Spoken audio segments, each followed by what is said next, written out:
I'm Nisha DeGaring. And I'm Doug Jessup. Family Heritage Stories exist to give you ideas and examples of stories from the past to help shape the future. It could be anything like a recipe from Grandma or a vacation location where your ancestors came from. These stories deserve to be passed down.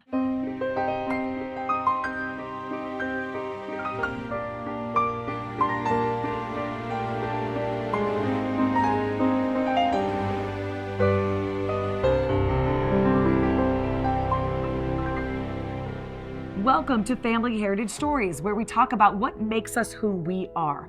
Things like traditions, values, and culture. How are these things passed down from generation to generation? Through deeds, through words, through stories.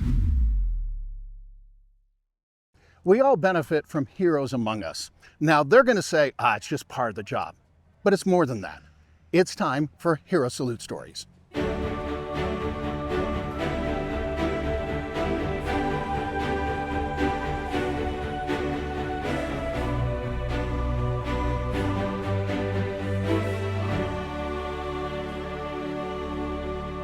Everett, you've got the Buffalo Soldier hat on, but you got a collar, and I'm not sure, but have you become a pastor since we last met?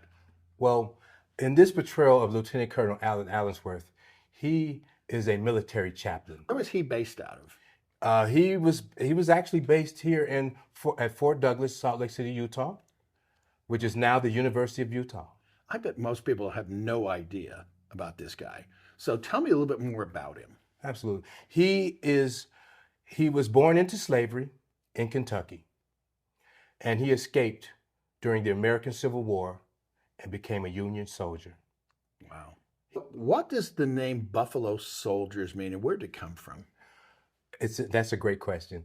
Buffalo Soldier, the note came from the American Plains Indians, and during the Civil War, when they had encounters with the U.S. colored troops, they saw the brown skin, the woolly hair, and the buffalo coat. And because of their great courage, they gave them the name Buffalo Soldiers. And the U.S. colored troops adopted that name and wore it proudly. Wow, that is cool. I didn't know that. So, it's kind of cool to basically, giving yourself a name is one thing, but to have basically an adversary give you that much of an honor, that's pretty cool. Yes. So why do you do this portrayal of this gentleman? My goal is to educate the youth about the Civil War and the historians who made great strides during the Civil War. And Lieutenant Colonel Allensworth is one. He not only was a military chaplain, but he was the first African-American lieutenant colonel in the United States Army. He served 20 years in the United States Army. And he was a prolific speaker. Just imagine a man who, at the time, it was illegal to learn to read and write. He found his way to books, and whatever it took, he would continue to learn, to a point where during the Civil War times, or post-Civil War times, he gave speeches to the public about the African-American community and their growth in freedom. Ladies and gentlemen, we have a treat. Everett Lavelle Spencer as Lieutenant Colonel Alan Allensworth. My name is Lieutenant Colonel Alan Allensworth, and I wrote a speech called The Battle of Life and How to Fight It. The civil and military history of the world has turned on a few decisive battles. Had they resulted differently, the entire history of mankind might have been changed. On the field of Marathon, Greece was saved from the hills of Persian despotism. On the field of Arbela, Alexander conquered the Oriental world. The Battle of Marengo placed the Iron Crown on Napoleon's brow, and Waterloo swept it off. The American Revolution turned on its pivot at the fight at Saratoga, and the battle for union and liberty on that at Gettysburg. there is a bright side to life, a heroic and noble side to human nature, as exemplified by the lives of the many men and women who have conquered in this battle of life. My name is Lieutenant Colonel Alan Allensworth, military chaplain, lieutenant colonel, and leader of the Buffalo Soldiers, United States Colored Troops. Thank you for joining us for this special episode of Family Heritage Stories. If you would like to help us continue with this great and important programming, please visit herosalute.stories.org.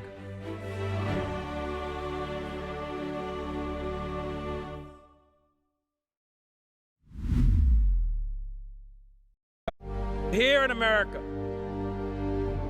we will have a government of the people, by the people, and for the people. Regardless of whether you're male or female, it doesn't matter if you're gay or straight, it doesn't matter if you are black or white or Asian or Indian, or any other ethnic group.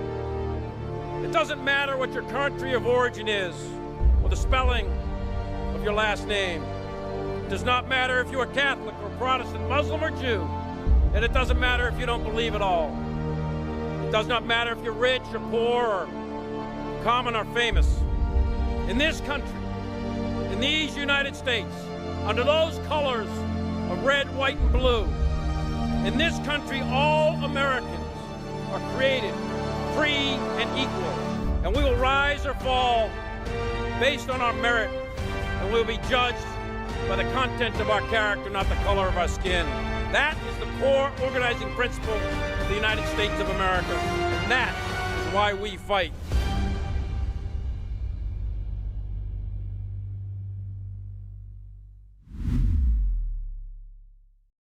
There's a special bond between grandparents and grandkids. Tell me a story about your grandma or grandpa.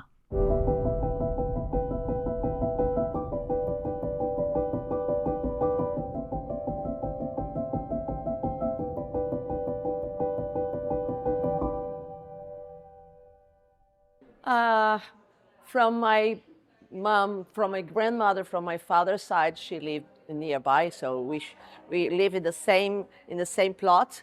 There were 3 different families, but all the same families, like sister, brother, and my grandmother lived with my aunt, which happens to be also my godmother. And she died a few years after I was a kid. She smoked a lot and she had emphysema. So where did you grow up? I grew up in Rio, in a neighborhood in the suburb called Guadalupe. And where was your grandmother from? My grandmother, both my grandmother are from Rio de Janeiro countryside. Okay. Yeah. Cities that probably you couldn't point out on maps. It's so tiny. Do you have any children? I have children. I have two kids, 2 children. Mm-hmm. My oldest is called Raquel. She's 36, and she's the mother of my only granddaughter, Sophia. She is going to be 15 next November. Okay, now, that's where I'm going to put you on the spot. Okay. Sophia. Sophia. Okay, I love being a grandfather. Yeah, me too. Okay, so we're going to put Sophia in a time machine. Okay. Okay? Okay. Now, 10, 20, 30 years from now. Oh my gosh. Okay, so now Sophia is 45 years old. Okay. And we ask, Sophia, tell me about Grandma. She would say that Grandma did a lot of things for her because she always used her charm to ask for something that she wants. Grandma taught her how to speak English, and she is a very good student, so she turned out to be probably a great engineer or a scientist because she's a little brainiac. You're watching Family Heritage Stories with me and my grandpa. We'll be right back. Every veteran has a story that deserves to be remembered. At Family Heritage Stories, we collect, preserve, and share those personal experiences of our veterans. Your donations help us document and honor those veterans and their legacies for generations to come. Join us in ensuring that their legacies live on. Donate today at herosalutestories.org.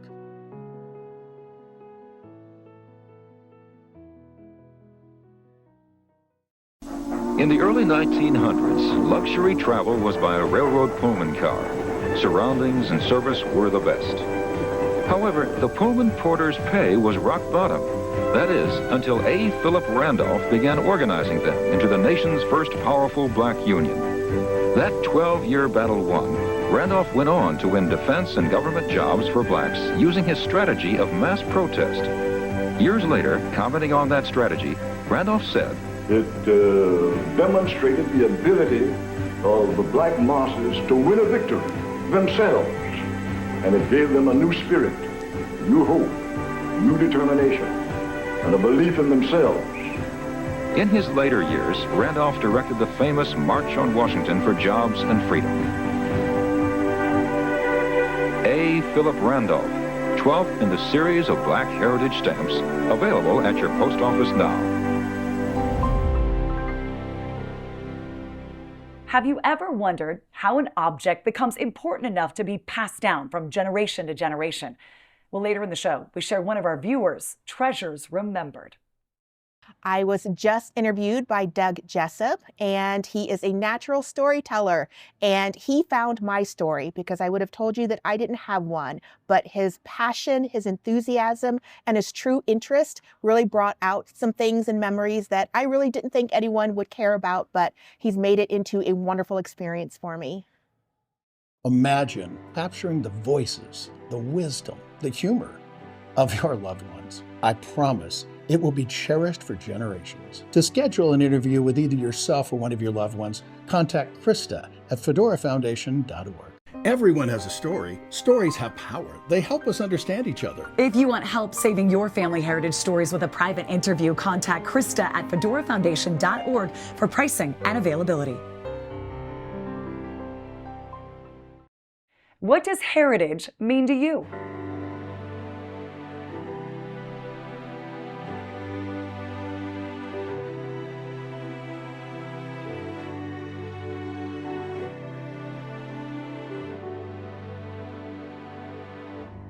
We are moving to the land of freedom. Yes, sir. I know you're asking today, how long will it take?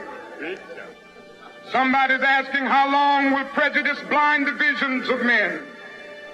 I come to say to you this afternoon, however difficult the moment, yes, sir, however frustrating the hour, it will not be long, no, because truth crushed earth will rise again. Yes, sir. How long? Not long.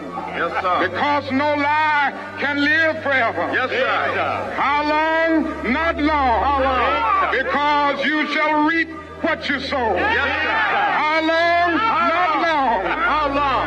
Truth forever on the scaffold, wrong forever on the throne. Yes, yet that scaffold sways the future. Yes. Behind the dim unknown standeth God within the shadow, keeping watch above his own. How long? Not long. Because the arc of the moral universe is long, but it bends toward justice. Yes, how long? Not long. Not long. Because mine eyes have seen the glory of the coming of the Lord. Yes, he's trampling out the village where the grapes of wrath are stored. Yes, sir. He's loosed the fateful lightning of his terrible swift sword. Yes, his truth is marching on. Yes, sir. He has sounded forth the trumpet that shall never call retreat. He is sifting out the hearts of men before his judgment seat. Oh, be swift, my soul, to answer him. Be jubilant, my feet. Our God is marching on. Glory, hallelujah. Glory, hallelujah. Glory, hallelujah. Glory, hallelujah. His truth is marching on.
You learn a lot about traditions, values, and culture when you travel.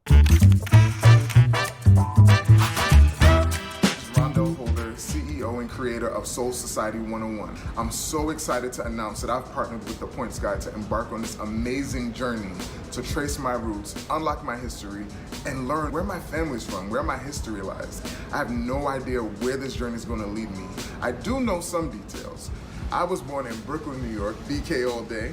My mother's side of the family is from the beautiful island of Grenada.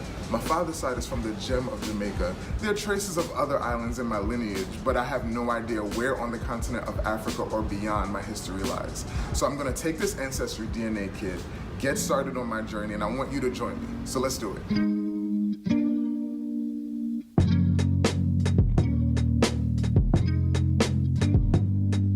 So that's it, y'all. My DNA is in the bag. I'm putting this in the mail today. In a few weeks, I'll have my results and can't wait to see where I'm headed.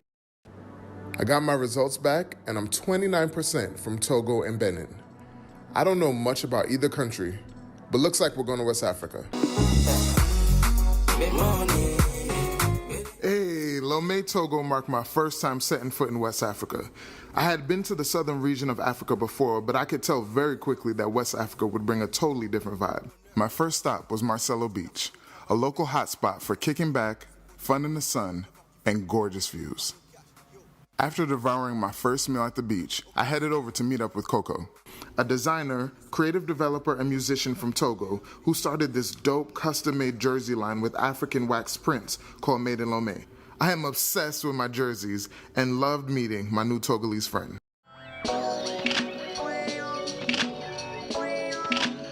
Though Togo is laid back, there's a huge sense of pride amongst its people and their hard-working hustlers. To give me a better sense of what it means to be Togolese, I explored the cities of Lomé and Aneho, taking in the rich culture and history. Next, we made our way to Maison des Esclaves, the House of Slaves. Slaves would be forced to crawl underground in this hole for weeks at a time in some insane conditions. Dark, hot, humid. Maybe the worst part is you couldn't even stand up straight. You'd be on all fours waiting for the colonizers to provide food through this patch in the ground. I was having an out-of-body experience being here, walking around, taking an inventory, thinking of my ancestors. I was humble to be in this place. My last night in Togo, I met with some new friends who shared their personal heritage journeys with me. I'm Kenyan, but I live in Senegal, and I'm very passionate about traveling. We connected because he wanted to hear about my experiences traveling, especially because he'd read an article I wrote about the difficulties of traveling in Africa with an African passport. Yeah. And so I came this time to meet up with Cedric and to see his country through his eyes, and then also to travel to other parts of West Africa. That's what we do in Togo. When you said it right, they go, Cedric you know, like that. A plug, you know what I mean? Cedric, you connected me with all the right places to go, the right things to do. Thanks. What does Togo mean to you? It's home, and it's a place that I'm proud of. When people welcome you in their home, they give you the best they have. Even if they don't have a lot, you might walk in the home and know that, okay, I'm definitely not like in a home like where rich people live, but they will show you that they're really offering you their best. For me, it is truly a blessing being able to be here in an African country, because I can, like for example, when I go back home in Haiti and I meet my cousins, I can feel that there's a huge identical problematic that is always there. Like we know we're Haitian, but we don't really know where we're from. I love travel for moments like this. Even though we're all from different regions of the world, we all share the same desire to reconnect with our roots. Objects with stories, our treasures remembered.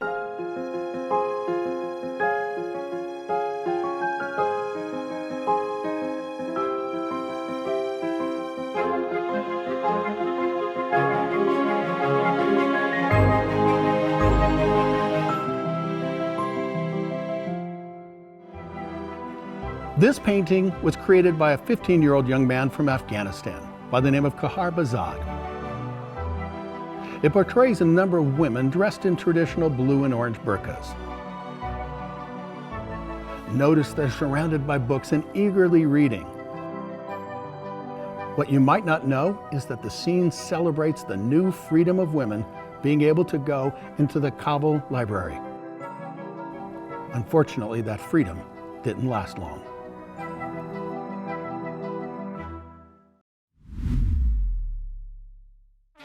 Everyone has a story. And sometimes those stories are told through music.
that we go, he makes people laugh and makes people smile, and I feel like I have that quality. He's the one who always takes me fishing. I watch golf with him.